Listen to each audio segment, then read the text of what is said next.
Great. So even though we've just done the chanting, I always begin with the homage to the Buddha, so that's how I'll begin. Namo tassa bhagavato arahato samma sambuddhassa.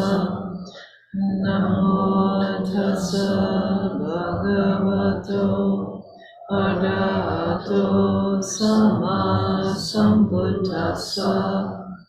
Namo tassa bhagavato arahato samma sambuddhassa. Buddhang dhammang sanghang namasami.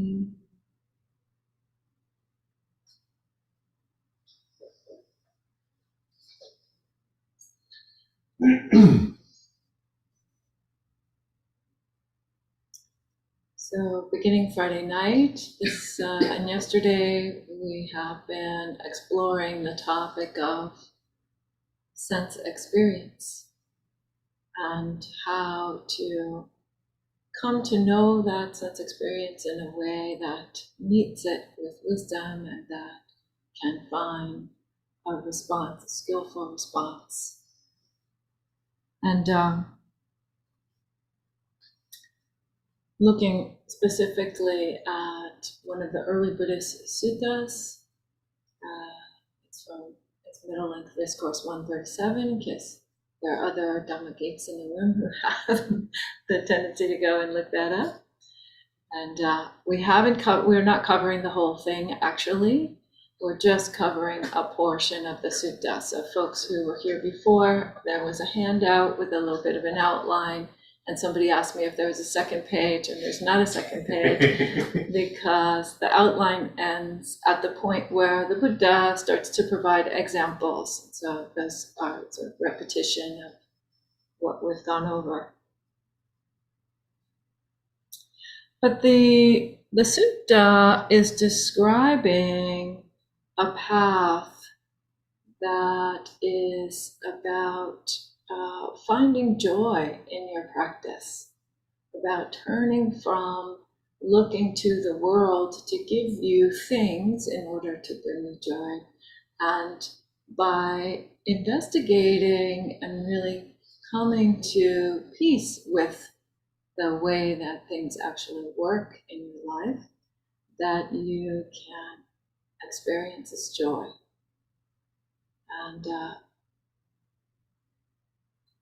truly, it's a way of actually turning toward the principles that are at work. So, in particular, the principle of impermanence and the unreliability of things. That if we feel that, if I feel that my happiness depends on the presence of something, or some person, or some place, which is then gone, then that is a source of a lot of suffering, a lot of pain.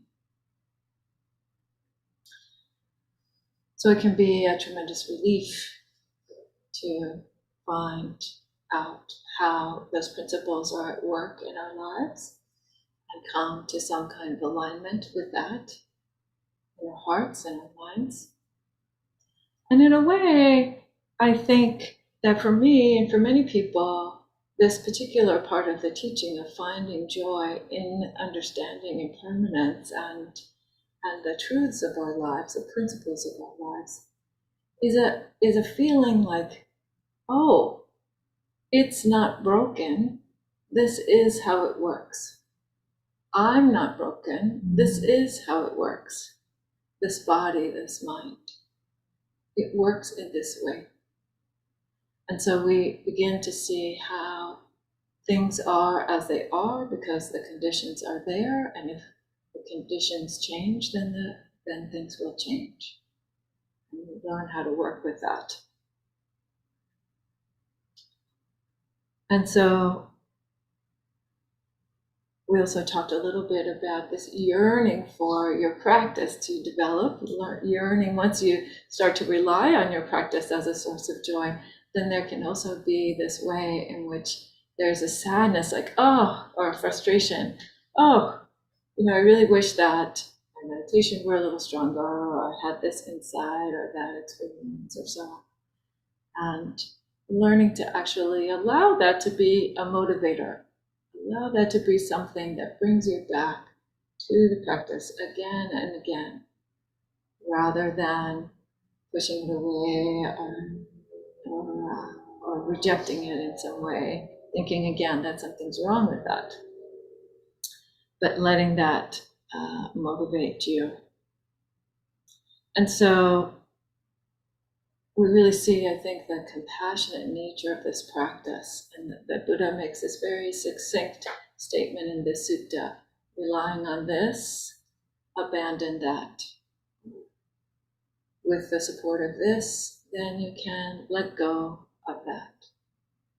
And so it's saying that letting go is not a process that happens without the supports, that we have the supports of the Dhamma and the Sangha and the Buddha in order to bring forth that letting go. That we don't have to do it without the supports, actually. So it's a very compassionate teaching, compassionate toward ourselves as well. And then now what I want to share a little bit more about today is the part of the sutta, the latter part of the sutta, because then the Buddha starts to speak about equanimity. So in particular, he names two different kinds, or actually three different kinds of equanimity. He talks about a sort of false equanimity, which is equanimity, which he says doesn't transcend the thing itself. It's kind of like not caring. It's a misunderstanding, actually, of a slight kind of aversion. Like, you just don't attend to the things.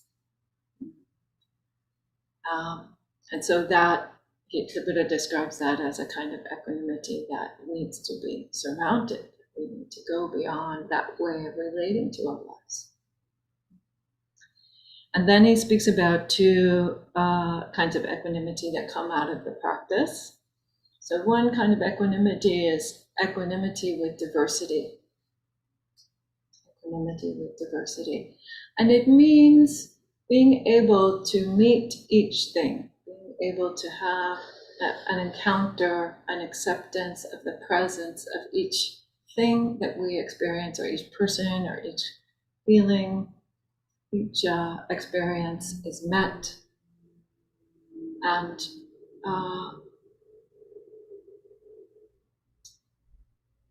it can be, as I said yesterday, it's not catch and release because there's no catch necessary, right? It's just a matter of meeting each thing and being present for it. And then that, seeing that with wisdom, then the skillful response can arise, and then you can have that, have a much better chance of responding to what we see. But that kind of equanimity, I would say, is actually a time when you can actually bring your whole life to the path. That kind of true equanimity with diversity means no matter what happens, the Dhamma, you can meet it with your practice. You begin to look at all things through the lens of this. How is it that we can meet it with the practice? So that is what we mean truly by equanimity with diversity. Each thing.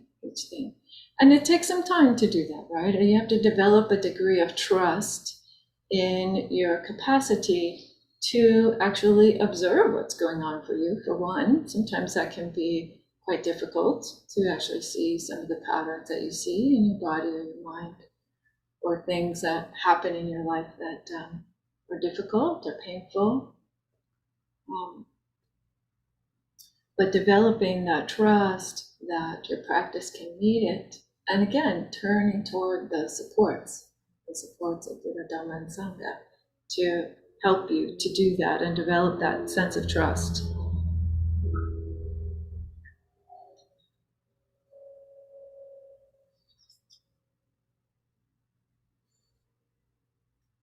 So bringing your whole self and knowing that this self that you experience is it is as it must be according to the principle. So something that I like to point out at this point in the talk is to say, and we touched on this a little bit actually in the last couple of days, which is that, as I said, we also see very clearly when we look at what's happening in our bodies and minds that there are conditions that are present in order for this state of being to be present.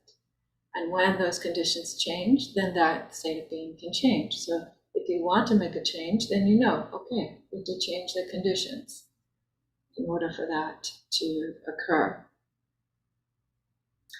But we have to be very careful to distinguish between the content of our lives and the principles that are at work in our lives. So again, what are principles I'm talking about are the permanence, the unreliability, the interdependence of things. Those are my way of translating the three marks, what are called the three marks of existence, or the three marks of reality. And the reason is because the content can certainly change. We have the capacity to do that with our lives. We can change the content of what we experience in our minds. We can make choices about our lives and move from one state to another. Not literally one state to another, although people have been doing a lot of that in the pandemic. But if we want to change the principles, if we want to change the way the mechanism works, that will be a source of further suffering. That is a problem. When we set our hearts against the way that things really work, then that is a source of suffering.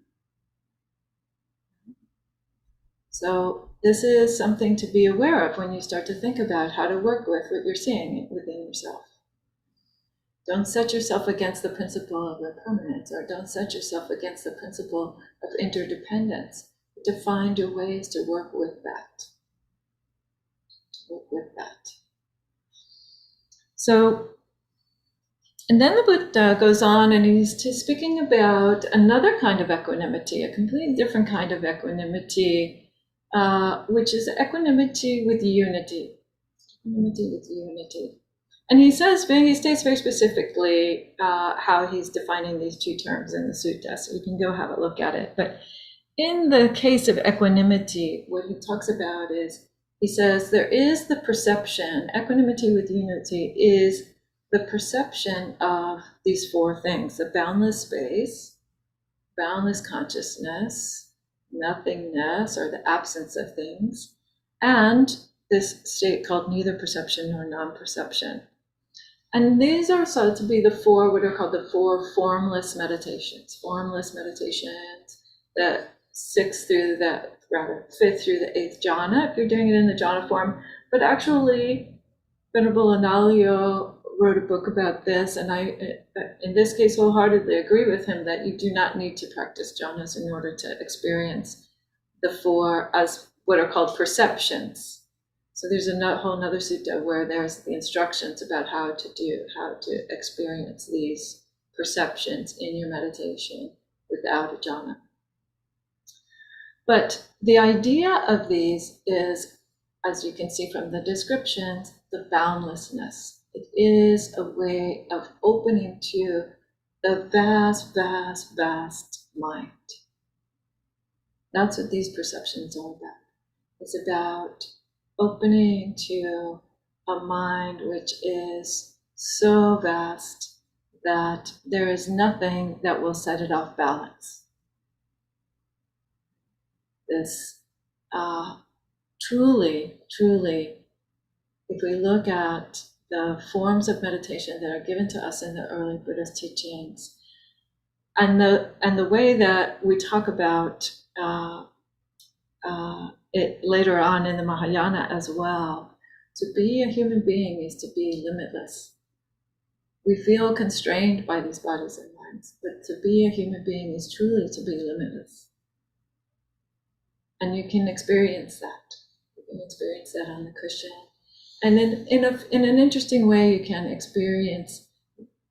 have a glimpse of that within just regular everyday sensory life. And that's a little bit of what's underlying this sutta, right? So the example that I often give is you go out at night, and maybe not in downtown Atlanta, but somewhere, you can look up and you can see a star. So you see a star in the sky. And what is that? That is, we know now, from science, that is a bit of light, some particles of light that have traveled billions or trillions of miles to get here, and time to get here, and reach your eye. So your eye is an organ, it's functioning enough to see the star. There's consciousness that can attend to that. The light object that corresponds to the eye comes, and you see the star. And so what's happening in that moment is you are transcending that period of time. You're seeing a star that may actually not even be there anymore. It may be gone in the time that it took the light to get to you. So there's a timelessness to it, and there is a transcending of the space. It's right here, right now, and you are interconnected with that star across the space and the time. Even though you physically couldn't travel to that star today, because we don't know how to do that.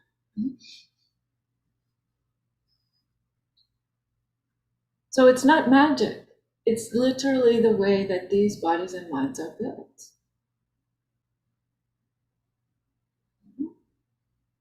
And by investigating our sense experience, and by really being open to what's possible when we set down various kinds of stimulation, and we allow ourselves to see the nature of mind, which is truly vast and which is also truly peaceful.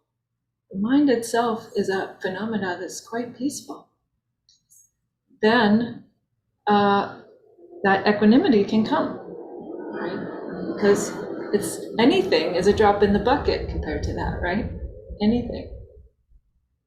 So there are these meditative ways of basically training the mind to be willing to see, to be willing to stretch beyond the feeling of constraint that we normally carry around in these bodies and forms.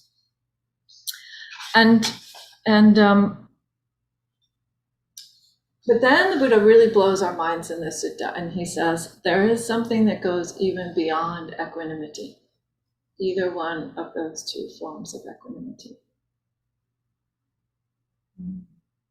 And this is important to remember, that in Buddhism, the opposite of suffering, or the resolution of suffering, is not happiness. Happiness can come. Happiness is an important ingredient on the path. In fact, a crucial ingredient, according to the Buddha. It's one of the factors of awakening. One of the factors necessary for even concentration, basic forms of concentration. So happiness will come on the path, but happiness is not the resolution to suffering, according to this form of Buddhism. And neither is these kinds of stillness, right? Stillness that we experience as concentration, or steadiness that we experience as equanimity with activity, with diversity, with other things, or equanimity as unity. None of those things are actually the goal. Or you could say the resolution of the problem that the Buddha was seeking a resolution to. And so then he says that but one can go beyond equanimity by this word that is translated often as non-identification.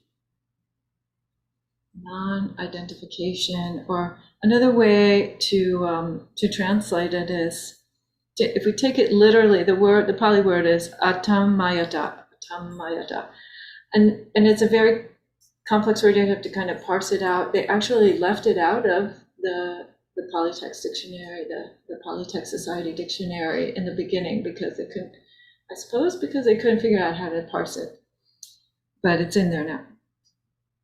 And it literally means not made of that. That not made of that. Atam mayata. That not made of that. So that's why non-identification is a good translation for it, meaning that that there is this dropping off of any kind of clinging to or selfing around any phenomena that you see, even these incredibly subtle, beautiful, vast, boundless states of mind. You know that doesn't define, that doesn't create a self, it doesn't create something that you can hang your hat on. The commentaries say that this word, when this happens, this movement that the Buddha is saying, going beyond equanimity via this non-identification, is the absence of craving. Right? That's how.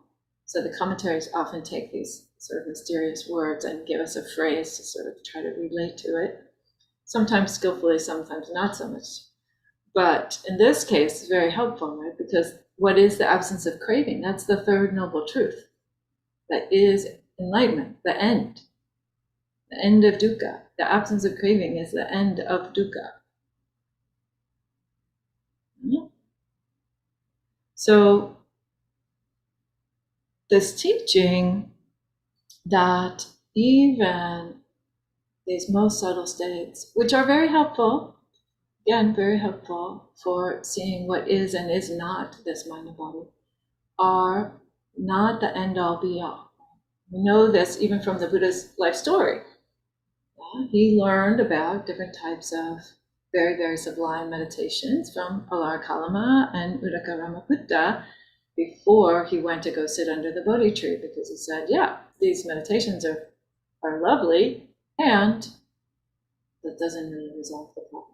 But what does resolve the problem is this dropping away of the sense of self, this dropping away of identifying with any phenomena that we see, or even identifying with creating a particular state of mind.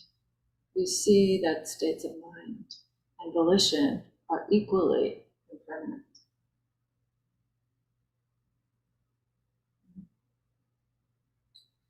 And the way to think about how to approach this, so from a practical standpoint, I often say, okay, so how to think about approaching this. So this sutta has given us an approach, right, based on rely on this, then let go of that. And that's one particular way of looking at that path.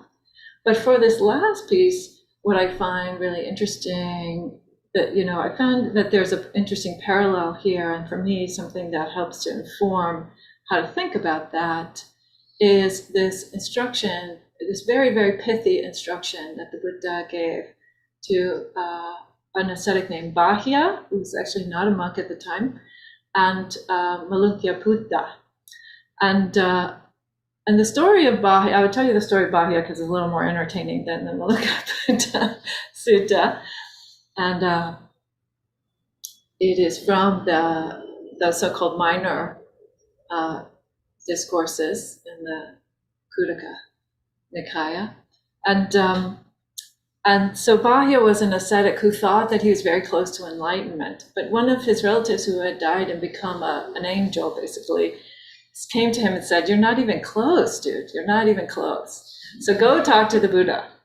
That's how the story goes in the sutta. So whether you believe this stuff or not, these are the things of legend. You have to kind of treat it that way, right? But somehow Bahya got the idea to go see the Buddha.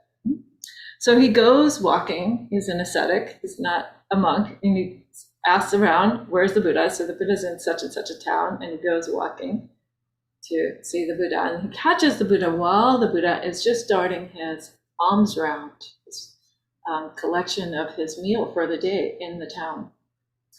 And so the Buddha says, we're here with the families and it's alms round and it's not a good time to receive a teaching, right? To request a teaching. But Bahia is insistent. Bahia says, no, no, no, you know, you never know when you might die. He literally and I want the teaching right now. And so the Buddha says, no, no, really, Bahia is really not a good time. And Bahia insists, and he asks the third time because he knows that that's how it goes, right? The rule is, or the sort of way that the Buddha did things, was that if you asked 3 times, then he felt compelled to respond to the request. Yeah? So he's standing there, you can imagine, the Buddha's standing there, hungry, giving this teaching to Bahia. So he gives this very, very short teaching. What is the short teaching he gives him? He says, in the seen, there will be only the seen.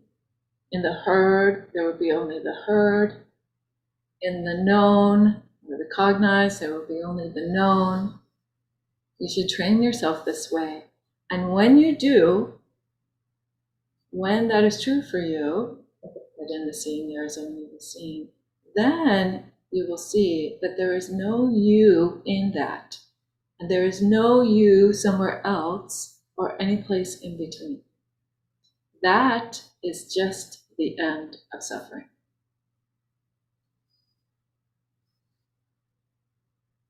Period. Bahia walks away and goes to sit down somewhere and try to do this. And as the story goes, he wakes up. He actually does find his way to do that practice.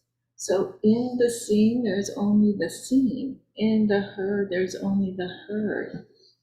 It's a very, very specific teaching, a very simple teaching, and yet think about how demanding that is. Think about all the layers of meaning that we put on everything. Think about you walk into a room and you look and you say, I like that color, or I don't like that color. Immediately. That's not in the seen, there's only the seen, right? So it's a very, very demanding practice also, because it asks us to just be present. Just be present.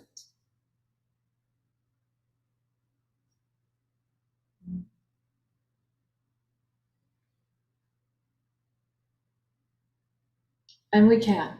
The good news is that we can. But it takes some training. It takes some training, it takes some effort. And arguably, we have to learn how to see how we are selfing in order to begin to let go of selfing. We have to learn how to see this way in which we overlay something on top of our experience. So I'll tell you a story about that. And again, this is a story where the other person that I'm talking to is the heroine of the story, because we both came to a moment of really seeing the Dhamma through this exchange. And it was a time I was at Aloka Vihara in California, the monastery where I was training, the nuns' monastery out there, just outside of Lake Tahoe, a few years back, probably 3-4 years ago. And it was the winter practice period, so we're in silence from January 15th until April 15th. And, different people are doing different things around the house and such. And one of the women who was there, a lay woman who was there, sort of supporting the retreat and involved in the retreat, was in the main room with me. And so, we had this really beautiful wood stove, and we would keep the wood stove burning during the whole winter, because it's pretty cold up there, close to Lake Tahoe. It's a relatively high elevation compared to some parts of California. And so we'd keep a kettle on the wood stove so that we were making use of some of that energy, and always had hot water, because goodness knows a monastery runs on tea and coffee. Right? That's a very important, hot water at all times. And we also had one of these little electric urns, right? So the tea kettle would get hot, and you would put the hot water in the electric urn, and then put some more fresh water on, and like that, right, the whole day. And so if the tea kettle started whistling when you were in the room, then you just walked over to the kettle and you put it in the urn. Well, the tea kettle started whistling, and I picked it up off the stove, and I walked over to the urn, and my friend, was standing there filling her cup with water. So I'm just standing there with the kettle waiting for her to get, her tea. And then she walked away and I put the hot water in the urn. But then the next day, around the same time of day, we're there, the tea kettle starts to whistle and she picks up the tea kettle and I'm standing at the urn getting my water for my coffee. And she comes over with the kettle and she says to me, now, of course, we're in silence, right? So it's noticeable when people talk. She says to me, yesterday you were doing it to me and today I'm doing it to you. And I was startled. I was like, wait, who was doing what? To whom? So am I supposed to apologize now? Like, I don't remember what I have to go back and remember what happened. Did anything happen? I only remember standing there with my kettle. I don't think I was tapping my toe. Right? But that was how it felt to her, right? That there was some pressure on her. And so she had this story then about this thing is happening to her. Whereas for me, I was just standing there with the kettle. And when she came standing with the kettle, I didn't think that she was doing something to me, right? She's just standing there with the kettle just like I was yesterday. So we had a really good laugh about it. And we saw, it was a very good moment for both of us, teaching moment for both of us. Like, right. This is how we create our sense of self, and then we defend our sense of self, or we create some story about our sense of self, or somebody pressuring us or challenging our sense of self. By relating to everything, to almost everything, as if it is happening to me. So things are happening, and there's another question that whether it's happening to you and what's the you, or like another funny example of this is when I would have pain in my knee when I was sitting, and I would think to myself, oh, my knee is killing me. And then I would ask myself, wait, now who's the one being killed? Because obviously I'm still alive, so I don't know who's getting killed here. So I stopped talking to myself that way. I don't say that anymore. If my knee is very painful, I think, painful knee, ouch. Unpleasant. Because how we talk to each other matters, or how we talk to ourselves, it also matters. So this is a very beautiful teaching about going all the way to awakening and finding a path to awakening that is joyful and equanimous and ultimately just completely dropping into the wisdom of oneself. So it's a teaching that is, we talk, just as I said, it's pointing at impermanence, it's pointing at dukkha, it's pointing at non-self, the whole package in the one sutta. And not some kind of heavy, harsh, go and do like the Buddha and hold your breath under a tree for a while. No. A path of joy, a path of peace, a path of tuning into your own body and mind, something that is accessible to you, that's possible. We're not asking the impossible. We're not saying, Buddha's not saying you need to go to some other realm of existence. Right? You have it right here, as I said yesterday, and as I often say, we all have what's needed. Yeah? There's this other lovely teaching from the old suttas. In this fathom-long body, right? So fathom, what's a fathom? Like roughly 6 feet. I'm not good at those kinds of things. In this body, you have everything you need to wake up. He said it. I said it. And everybody in the intervening 2,600 years or so who's been teaching Dhamma has been saying that in one form or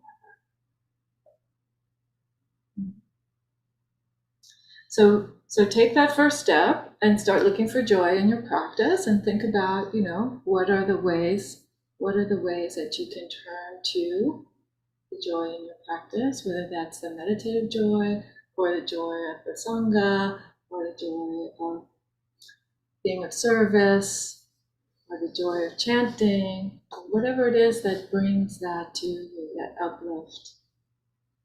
And let that carry you along. Let that carry you along the path, which is a path of returning again and again to this thing as a complete demonstration of Dhamma. A complete demonstration of Dhamma.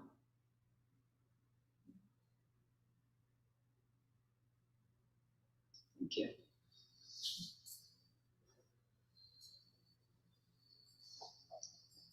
That's what I wanted to share today.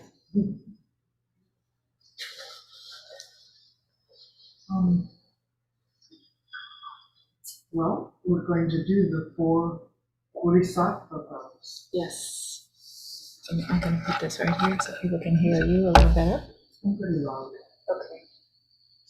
So the 4